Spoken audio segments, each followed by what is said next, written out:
천재 음악가로 알려진 이 모차르트와 관련된 일화들이 많은데요.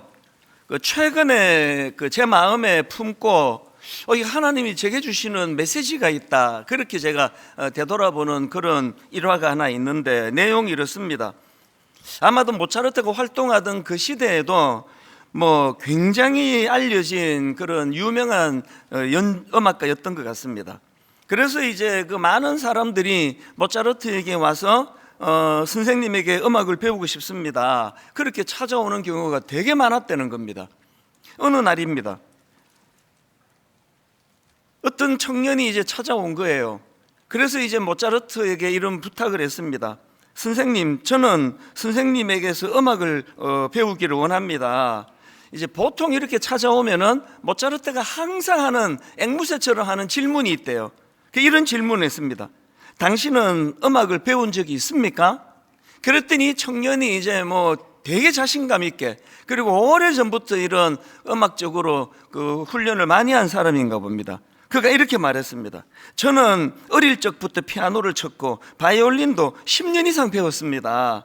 그렇게 당당하게 이제 모차르트에게 답을 했는데, 그 얘기를 듣고는 모차르트 이렇게 말했습니다. 자네가 내게 음악을 배우기 원한다면 수업료보다 2배를 더 내야 된다고.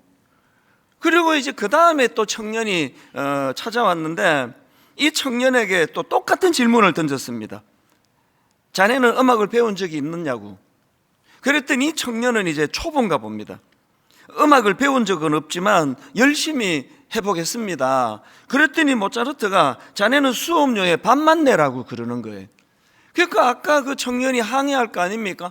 아니, 나는 오랫동안 연습을 해왔고 음악에 익숙한 사람인데 왜 저에게는 수업료의 2배를 내라 그러고, 아니 지금 저 사람은 음악을 하나도 해본 적이 없는 초보인데 왜 절반만 수업료를 내라고 그러시는 겁니까? 그랬더니 그 모차르트가 그 이유에 대해서 설명한 내용이 이렇습니다. 그가 이렇게 대답했습니다. 여보게, 음악을 배운 사람들을 잘 가르치기 위해 나는 먼저 잘못된 음악 습관이나 태도를 고쳐주네. 그런데 그 일은 아주 힘든 일이야. 그 사람이 지니고 있는 나쁜 버릇이나 태도를 올바르게 고쳐주는 일은 그냥 음악을 가르치는 것보다 배나 힘든 일이기 때문에 수업료의 2배를 요구하는 것이지. 그러나 음악을 배우지 않은 사람은 그런 나쁜 습관이 없기 때문에 바로 음악을 가르칠 수 있지. 그리고 저 청년에게는 배우고자 하는 순수한 열정이 있지 않은가. 글쎄, 이게 실제 있었던 일인지 교훈을 위해서 만든 이야기인지 모르겠지만, 요즘에 저는 자주 이 상황을 떠올리면서 제가 묵상을 합니다. 왜냐하니까 저는 목사고 또 모태신앙인이에요. 그래서 아마도 제가 하나님 앞에 이런 질문을 던진다면 저는 전자예요. 저는 어릴 적부터 피아노를 쳤고 바이올린도 10년 이상 배웠습니다, 그렇게 말하던 청년에 속하는 사람이 저라고 생각합니다. 그런데 하나님께서는 모차르트가 했던 말이 그거는 수업료 2배 내야 된다. 왜 그렇다고 그랬죠? 오늘 우리 같은 오래 예수 믿은 사람들이 가지는 굉장히 견고한 자기만의 생각이 만들어지기 쉬운 거예요. 그래서 하나님의 생각 앞에 내 이 만들어진 생각을 교정하고 깨트리는 일이, 이게 그만큼 어렵다는 것을 저는 이 모차르트의 일화를 가지고 제 삶에 적용을 하는 겁니다. 하나님, 저도 모르게 저 안에 굳어져 있는 어떤 생각이 있습니다. 여러분은 어떠세요? 여러분은 하나님 앞에서 나는 이미 훈련이 잘 된 사람입니다, 난 모태신앙인입니다, 저는 10년 이상 피아노를 친 사람입니다, 그 수업료 2배를 낼 만큼 교정해야 되는 게 많은 사람이라는 거죠. 어떤 면에서는 처음 예수 믿으시는 분들이요, 말씀을 받아들이고 신앙을 받아들이기가 훨씬 수월하다는 걸 저는 지난 10수년 동안 눈으로 목도를 하면서 여기까지 왔습니다. 제가 목회를 오래 하다가 보니까요, 저 자신은 말할 것도 없고 참 사람은 잘 안 변하는 존재구나, 사람은 잘 바뀌지 않는구나, 이걸 제가 뼈저리게 느낍니다. 제일 안 바뀌는 게 저 자신이겠죠. 항상 나는 올바른 길을 선택하고 항상 내 생각은 옳다는 이 전제가 뭐 거의 대부분의 사람들이 다 있는 증상이에요. 그래서 결혼을 하면 신혼 때 수년 동안 서로가 괴로움을 가지면서 싸우고 하는 게 딱 그 문제예요. 인간이 가지고 있는 건요, 나랑 다른 건 다 틀렸다 그래요. 자기는 이런 상황으로 자기가 이렇게 자라와서 이런 가치관을 갖고 있는데 다를 수도 있는데 그 다 틀렸다. 당신은 왜 이렇게 틀리게 하느냐 그러거든요. 그 다른 거거든요. 이걸 깨달아 가는데 뭐 거의 한 10년 이상 걸리는 것 같습니다. 이제 이게 조금 성숙해지고 나면 가정에서 다툼이 확 주는 거죠. 이 사람은 나랑 다르네? 이 사람은 나랑 틀리네? 이건 틀린 거랑 다른 건 다른 내용 아니겠냐는 거죠.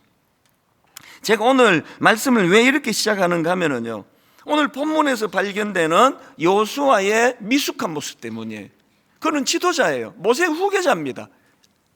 그런데 오늘 본문에서 여호수아를 보니까 이분이 또 넘어졌어요. 이번에는 적의 속임수에 넘어가 버렸습니다.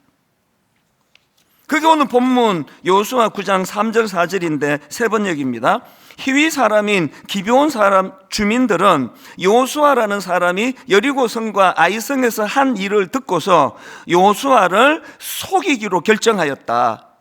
그들은 낡은 부대와 헤어지고 터져서 기운 가죽 포도주 부대를 나귀에 싣고서 외모를 사슬단처럼 꾸미고 길을 떠났다. 지금 기브온 사람들이 여호수아를 속이는 거예요. 여호수아를 속여서 그들이 원하는 조약을 맺으려고 하는데요. 그래서 이제 여호수아를 속이려고 먼 나라에서 온 것처럼 모든 게 다 거짓이에요. 왜 이게 그 조약을 맺으면 안 되는가 하면 이미 신명기 7장에서 하나님께서 모세를 통하여 경고의 말씀을 주셨습니다. 7장 2절을 보십시오. 그들과 어떤 언약도 하지 말 것이요. 왜 이런 경고의 말씀을 주시는가 하니까요, 그 다음 4절에 그 이유가 설명이 됩니다. 그가 너의 아들을 유혹하여 그가 여호와를 떠나고 다른 신들을 섬기게 함으로, 이거 여러분 그 방심했다가 나중에 너무너무 비극적인 역사를 이스라엘이 지금 맞이한 거 우리 다 알고 있지 않습니까? 이걸 가볍게 생각한 거죠. 여호수아에게 왜 이런 증상이 있을까요? 이 자기 지도자예요. 사람들이 다 자기 말을 듣고 하니까 이제 그 머릿속에 아까 그 모차르트로 이야기하면 난 10년 이상 음악한 사람이라고, 그 생각의 교정이 잘 안 되는 부분이 여호수아에게 지금 계속 드러나고 있는 것을 우리가 살펴보고 있지 않습니까? 아이성 때도 그랬고요. 제가 오늘 설교 제목을 공격보다 더 무서운 유혹 이렇게 잡았는데요, 여호수아가 방심한 게 뭡니까? 지금 그 가나안 원주민들이 막 이제 그 연합군을 형성하고 막 공격을 일으켜 오는 데는 긴장하면서 잘 대처하는 게 그게 지도자의 모습인데, 그런데 유혹하니까요, 변장하고 찾아오니까요, 방심해버린 거예요. 제가 오늘 설교 제목을 공격보다 더 무서운 유혹 이렇게 잡았어요. 다윗을 한번 보세요. 골리앗이 막 대놓고 그냥 하나님을 조롱하고 막 대놓고 길길이 날뛰고 하니까 그때 바짝 긴장해서 다윗이 여호와 하나님의 이름으로 그렇게 골리앗을 무찌르지 않습니까? 그랬는데 여러분 다 아시지만 우연히 옥상을 거닐다가 어떤 목욕하는 여자를 발견하고는 그 목욕하는 여자분이 뭐가 잘못이에요? 이거를 사단은 찬스의 귀재거든요. 그 산을 사단이 공격한 거는 다윗에게 이 부분이 약하기 때문 아닙니까? 그래서 한 번에 넘어져 버렸잖아요. 유혹이 대놓고 공격하는 것보다 훨씬 무서운 겁니다. 그래서 기독교는요, 핍박할 때 항상 부응했습니다. 2000년 역사에 예외가 없습니다. 항상 핍박하면 긴장해요. 하나님께 은혜를 구해요. 눈물로 하나님 앞에 무릎을 꿇는 일이 일어나는데 방심해하는 시기예요. 그게 모차르트가 말하는 그 교훈이 왜 저에게 무서운 메시지가 되느냐? 저 이제 목회한 지 초보 아니고요. 그 많은 경력을 제가 쌓았기 때문에, 그래서 이제 난 목회 34년 차라고, 분당 우리 교회 담임 목사라고, 뭐 대놓고는 그렇게 하지 않아도 저 안에 그런 교만이 뭐 부인할 수 없이 자리 잡고 있는 거거든요. 이럴 때가 너무나 위험할 때다. 그래서 설교 제목이 어떤 면에서는 저에게 주시는, 그리고 오래 예수 믿은 분들에게 주시는 경고의 말씀입니다. 공격보다 더 무서운 게 유혹이에요. 변장하고 찾아오기 때문에. 오늘 본문의 여호수아를 이런 관점으로 한번 살펴보기를 원하는데요, 오늘 본문에서 이 여호수아의 경솔함으로 인한 이 실패는 우리 모두가 다 주의를 기울여서 그 원인을 분석해야 되는데, 여기서 참 중요한 게 있는데요, 여호수아가 그 기브온 사람들의 속임수에 속아 넘어갔던 시점을 성경은 명시하고 있다는 사실입니다. 자, 오늘 본문 1절에 맨 먼저 그게 나와요. 이 일 후에, 이렇게 말씀을 시작합니다. 이 일 후에가 언젠가 하면은요, 여러분 우리 지난주 설교 이거 다 나누지 않았습니까? 이 일 후에는요, 이스라엘 백성들이 에발산과 그리심산에 모여가지고 하나님의 말씀을 선포하면 거기에 아멘 아멘 막 그 감격적인 말로 나눌 수 없는 뜨거움을 경험한 이 일 후에예요. 여호수아도 백성들과 더불어서 그 놀라운 하나님 앞에 드려지는 그 퍼포먼스가 이루어지고 막 마음에 자신감이 충만하던 이 일 후에예요. 우리가 기억해야 되는 건요, 유혹이 언제 찾아오는가 하면은 항상 충만한 상태예요. 마음이 뜨거울 때예요. 예수님을 향한 공격도 마찬가지 아닙니까? 마태복음 4장에 보면은 마귀가 예수님을 무섭게 공격하는데요, 그 내용이 마태복음 4장 1절부터 시작이 됩니다. 그런데 1절도 똑같이 접속사로 시작하네요. 1절을 보십시오. 그때에, 이 일 후에, 이거 아닙니까? 그때에 예수께서 성령에게 이끌려 마귀에게 시험을 받으러 광야로 가사, 여기 보면은요, 그때에라는 이 접속사가 말하는 그때가 언제인가 하니까 바로 앞에 그 내용이 나옵니다. 바로 앞에 마태복음 3장 16절입니다. 예수께서 세례를 받으시고 곧 물에서 올라오실새 하늘이 열리고 하나님의 성령이 비둘기같이 내려 자기 위에 임하심을 보시더니 하늘로부터 소리가 있어 말씀하시되 이는 내 사랑하는 아들이요 내 기뻐하는 자라 하시니라. 지금 그때에 이 일 후에가 어느 때인가 하면은요, 예수 그리스도가 인간의 몸을 입고 오셔가지고 아마도 가장 충만하던 때일 거예요. 세례를 받으시는 그 현장에 삼위 하나님이 총출동을 하세요. 하늘이 열립니다. 놀라운 역사가 그 안에서 일어난 일을 경험하신 그때에 마귀가 공격을 하는 겁니다. 저는 내년이 내 생애에 가장 제가 마음을 다 쏟을 해가 될 것 같아요. 내년에 분당 우리 교회는 제2의 부흥을 꿈꿉니다. 그래서 머리부터 발끝까지 다 점검하고 있습니다. 교역자들하고 지금 계속 결의를 해요.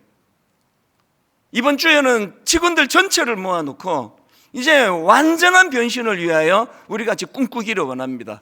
근데 저는 알죠, 이제 내년에 저에게, 우리 교역자들에게, 순장님들에게 엄청난 공격이 시작이 될 거예요. 뭔지 모르겠지만 가장 무서운 달콤한 유혹으로 내년에 교회를 흔들 거라고 생각하는데요, 뭐 먼저 준비하고 있을 겁니다. 지금 이 일 후에. 그래서 이제 모든 성도님들이 기대감을 가지셔야 돼요. 이제 그냥 왔다 갔다 하던 신앙생활이 아니라 이 신앙생활은 그 물결에 편승하는 거예요. 올라타시는 거예요. 파도 타기예요. 내가 파도를 일으키는 거 아닙니다. 일으켜주시는 파도에 몸을 맡기는 거거든요. 내년에 여러분 개인과 여러분 가정과 분당 우리 교회에 부흥의 역사가 일어나기를 원합니다. 부흥의 역사가 일어날 줄 믿습니다. 그러면 공격이 시작이 되는데 유혹으로 오는 거죠. 유혹으로. 이런 의미에서 저는 이제 지난 한 해를 되돌아볼 뿐만 아니라 이제 내년에 우리가 함께 꿈꾸면서 오늘 여호수아가 어떻게 하다가 이런 유혹에 넘어지는 어리석은 일을 범했는가. 그래 이걸 우리가 이제 피하기 위해서 제가 두 가지 제안을 드리고 싶은데요. 여러분, 우리도 여호수아처럼 유혹에 넘어가기가 쉽기 때문에 항상 이 두 가지 제안을 기억하셔야 돼요. 첫 번째가 영적인 분별력을 구해야 됩니다. 영적인 분별력 구하기. 예수 믿는 우리가 늘 기억해야 되는 말씀이 있는데 요한복음 8장 44절입니다. 너희는 너희 아비 마귀에게서 났으니 너희 아비의 욕심대로 너희도 행하고자 하느니라. 그는 처음부터 살인한 자요 진리가 그 속에 없으므로 진리에 서지 못하고 거짓을 말할 때마다 제 것으로 말하나니. 우리 그 다음 같이 한번 읽어보시겠습니다. 같이 읽습니다. 시작. 이는 그가 거짓말쟁이요 거짓의 아비가 되었습니다. 진짜 믿음의 성장을 원한다면 이거 잊으시면 안 됩니다. 여러분, 마귀는 거짓말쟁이에요. 거짓의 아비예요. 그게 항상 우리가 대비를 해야 돼요. 영적 전쟁은 이 속임수 전쟁이에요. 그렇기 때문에 에베소서 5장 16절에 보니까요, 세월을 아끼라 때가 악하니라. 그리고 17절에서 접속사 그러므로 이제 이 두 가지 말씀을 연결을 시키는데요, 17절입니다. 그러므로 어리석은 자가 되지 말고 오직 주의 뜻이 무엇인지 이해하라. 여러분, 우리 이거 기억하셔야 됩니다. 누가 세월을 아끼는 자입니까? 밤잠 안 자고 뛰어다니는 사람이 아니에요. 누가 세월을 아끼는 자냐 하니까 거짓의 아비인 사단에게 시간을 뺏기지 않는 사람이에요. 정신없이 뛰어다녔는데 이게 뭐지? 그래서 누가 세월을 아끼는 자냐? 밤잠 안 자고 빠르게 달리는 사람이 아니라 여기 말씀 그대로예요. 주의 뜻을 분별하는 사람이에요. 이건 이 속임수인데? 이건 나 유혹하는 건데? 이런 데 시간을 보내면 안 되는데? 주의 뜻을 분별하는 거예요. 여러분, 지금 세월을 아끼고 계세요? 무슨 기준으로 그렇게 살고 계세요? 다 살고 은퇴할 때쯤 돼갖고 내가 세월을 잘못 살았네, 이러시면 안 되잖아요. 그럼 어떻게 해야 된다고요? 주의 뜻을 분별해야 돼요. 이게 옳은 건가? 지난주 말씀을 다시 상기합니다. 매 예배 때마다 그걸 점검하셔야 돼요. 그래서 매듭짓기예요. 이번 한 주간 내가 커튼드 에너지를 쏟고 살지 않았나? 세월을 아끼셔야 돼요. 그래서 항상 하나님 앞에 지도를 받고 하나님이 이끄시는 대로. 그런가 하면은 에베소서 4장 14절입니다. 이는 우리가 이제부터 어린아이가 되지 아니하여 사람의 속임수와 간사한 유혹에 빠져 온갖 교훈의 풍조에 밀려 어떻게 한다고요? 요동하지 않게 하려 함이라. 누가 성숙하냐고요? 요동하지 않는 사람이에요. 누가 미숙한 어린애 같냐고요? 맨날 세상 기웃거리다가 이 말에 속고 저 말에 속고 여기에 기웃 저기에 기웃. 그거는 미숙한 어린아이예요. 항상 우리가 하나님 앞에서 시대를 분별하고 하나님께 뜻을 구하고 하나님 영적인 분별력을 주시기 원합니다. 그래서 우리는요, 사도 바울처럼 서로를 위해 기도해야 돼요. 골로새서 1장 9절. 이로써 우리도 듣던 날부터 너희를 위하여 기도하기를 그치지 아니하고 구하노니 너희로 하여금 모든 신령한 지혜와 총명에 하나님의 뜻을 아는 것으로 채우게 하시고. 아시겠습니까? 여러분이 갖고 있는 지혜, 여러분이 갖고 있는 총명, 여러분이 갖고 있는 그 지식에다가 뭘 덧붙인다고요? 하나님의 뜻을 아는 것으로 분별력으로 채워야 그게 참 지혜가 되는 거예요. 여러분, 여기서 한 가지 제가 또 다시 질문합니다. 요수아가 유혹에 왜 넘어갔습니까? 기브온 사람들이 거짓으로 평화조약을 맺고자 하던 그때는 이 요수아에게 굉장히 긴장되던 때라고 저는 생각을 해요.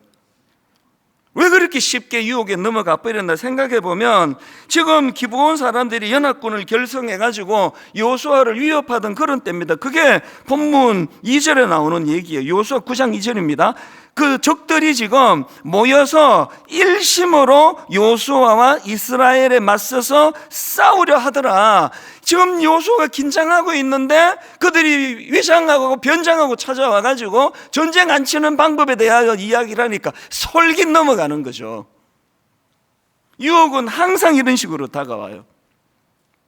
편하게 가는 길. 모든 사람들이 은행 이자 1%, 2% 그것밖에 안 되는데, 지금 뭔지는 얼마나 되는지 모르겠지만, 근데 우리를 속이는 사기꾼들은 20%를 준다는 거예요. 30%를 준다는 거예요. 편한 길. 항상 지금 경제적으로 쫓기는 분들에게 사기꾼은 접근하는 거 아닙니까? 그래서 악한 거죠. 너무너무 지금 여유가 없어서 속이 다 타들어가는데 이자를 20% 주겠다, 30%를 주겠다. 그래서 막 돈 다 끌어모아가지고 그렇게 하는 거. 이게 속임수에 넘어가는 사람들의 모습입니다. 유혹은 항상 이런 식이에요. 여러분, 세상의 유혹 시험이 내게 몰려올 때 나의 힘으로 그것들 이길 수 없다, 이 전제가 여러분 안에 자리 잡고 있다면 하나님께 뭘 구해야 될까요? 분별력을 구하는 거죠. 분별력. 이게 첫 번째고요. 두 번째로 오늘 본문에서 그 여호수아가 가진 어리석음, 우리가 그런 어리석음을 범하지 않기 위해 해야 되는 두 번째 제안이 있는데요, 하나님께 여쭙기예요. 하나님께 여쭙기. 모차르트가 왜 그 음악 많이 한 그 사람에게 너 수업료 2배 내라, 왜 그렇게 했냐고요? 자신 있는 사람은 안 물어요. 지 필요한 것만 묻는 거죠. 아, 이건 됐고요, 이건 내가 잘하니까 이건 어떻게 하는지 가르쳐 주세요. 우리가 그런 사람 아닙니까? 제가 오늘 본문을 묵상하다가 굉장히 흥미로운 그 두 대조가 본문에 있다는 걸 알게 됐는데요. 자, 여호수아 9장 8절을 보세요. 그들이 여호수아에게 이르되 우리는 당신의 종들이니이다 하매 여호수아가 그들에게 묻되요. 사람에게 물었습니다. 그 다음 14절에 보니까요, 무리가 그들의 양식을 취하고는 어떻게 할지를 여호와께 묻지 아니하고 해요. 사람에게는 묻고 하나님께는 묻지 아니하고. 이게 여호수아가 넘어지게 된 핵심 원인입니다. 사람에게 묻고 하나님께 묻지 아니하고. 구약의 그 사울도 마찬가지 아닙니까? 그가 얼마나 순수했던 청년인지 모릅니다. 사울 왕이. 그랬던 그가 나중에 교만해서 망해버렸는데요. 그 역대상 10장에 보면은 사울 왕의 죽음을 상세하게 거기다가 기록을 해요. 그리고 맨 마지막에 그가 왜 망했는지에 대한 분석을 두 가지로 하는 걸 제가 봤는데요. 역대상 10장 13절을 보십시오. 사울이 죽은 것은 여호와께 범죄하였기 때문이라. 그 범죄가 두 종류입니다. 첫 번째가 뭐냐? 그가 여호와의 말씀을 지키지 아니하고 해요. 그래서 이제 신접한 자에게 가르치기를 청하는 어리석음을 범했고요. 그다음 두 번째로 그가 범한 죄가 뭐냐? 14절, 여호와께 묻지 아니하였으므로 해요. 이게 죄래요. 어떻게 그렇게 순수했던 청년이 이렇게 몰락해 버렸나? 범죄로 그렇대요. 묻지 않는 거. 다윗도 마찬가지 아닙니까? 다윗은 늘 여쭙는 게 그 사람의 그 트레이드 마크잖아요.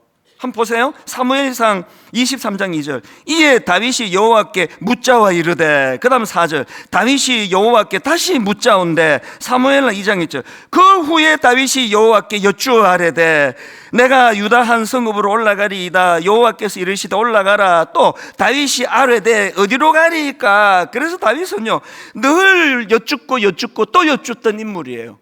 그래서 다윗이 우리에게 너무나 좋은 공식을 하나 만들어줬습니다. 다윗은요, 이 공식이요, 묻고 듣고 순종하기. 이게 참 마음에서 울림이 있는 공식이에요. 묻고 듣고 순종하기. 이랬던 다윗인데요, 놀랍게도 제가 앞에서 말씀드렸던 목욕하는 여자를 보고 옥상을 어실렁거리고 멀리서 목욕하는데 심이 아름답다. 그건요, 그 여자가 이렇게 그 육신으로 이게 뭐 뚱뚱하네, 홀쭉하네, 뭐 몸매가 좋네, 이게 아니에요. 마음에서 이미 그 안에서 욕구가 일어난 거예요. 그 인생의 오점을 남기게 만드는 절체절명의 위기의 상황에서 그렇게 묻기를 잘하던 다윗이 묻지 않습니다. 자, 이건 이제 결정해요. 저 여자 수소문해서 데려와라. 그래서 저는 오늘 여러분 그 결론혐으로, 그리고 또 가장 중요한 대안으로 시편 46편 10절을 제가 들고 싶습니다. 세 번 얘기입니다. 이런 권면을 놓치면 안 됩니다. 너희는 잠깐 손을 멈추고, 내가 하나님인 줄 알아라.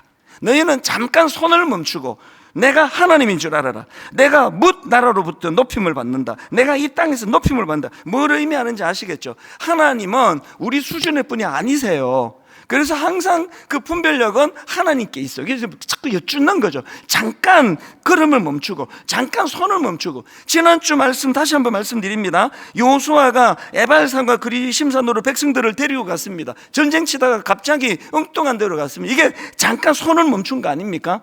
잠깐 손을 멈추었어요. 왜 멈추었습니까? 그 공명이 잘 되는 골짜기에서 에발산과 그리심산으로 나누어 백성들을 세워놓고 하나님의 말씀을 선포하고 어떤 말씀이 선포되든지 간에 그것을 수용하며 아멘 아멘 아멘, 그 놀라운 광경이 벌어졌는데, 이걸 제가 퍼포먼스라 그랬습니다. 위험한 단어예요. 퍼포먼스는요, 여러분이 다 아시겠지만 공연, 연주회 이런 뜻이에요. 이게 만약에요 관객이 사람이라면요, 이 퍼포먼스는 쇼예요. 예배가 퍼포먼스면 큰일 나요. 누구에게 보여주려고 하면 이거 쇼예요. 그래서 제가 퍼포먼스를 단어를 썼습니다. 왠지 아십니까? 오늘 그 에발산과 그리심산에서 온 백성들이 가슴 터질 그런 놀라운 일들을 왜 내가 퍼포먼스라 그랬냐니까, 관객이 하나님이세요. 그래서 골짜기에 가서 한 거 아닙니까? 사람에게 보여준 거 아니거든요. 잠깐 손을 멈추고 내가 하나님인 줄 알아라. 그래서 매 예배 때마다 우리가 하나님 앞에 내 가장 최고의 정성으로 하나님께 연주를 드려야 돼요. 온 정성을 다해, 사람 의식하지 아니하고. 결론을 저는 이 말씀으로 맺기 원합니다. 시편 25편 15절, 내 눈이 항상 여호와를 바라보면 내 발을 그물에서 벗어나게 하실 것이미로다. 우리가 유혹에 넘어가지 않기 위해서 하나님께 여쭈어야 되는데, 그 일은 하나님과의 인티머시, 친밀감이 있는 사람이 할 수 있는 거예요. 내가 항상 여호와를 바라보면 내 발을 그물에서 벗어나게 하실 것이미로다. 호세아 6장 3절, 그러므로 우리가 여호와를 알자, 힘써 여호와를 알자. 그러므로 우리가 여호와를 알자, 힘써 여호와를 알자. 친밀감이에요. 항상 여쭐 수 있는 분. 제가 새벽에 일어나가지고 뭐 그 긴 시간을 뭐 하고 있겠냐고요. 그 긴 시간을 오늘 하루 제가 하나님 앞에 해야 되는 일들에 대해 여쭙는 거죠. 여쭙고 또 여쭙는 거죠.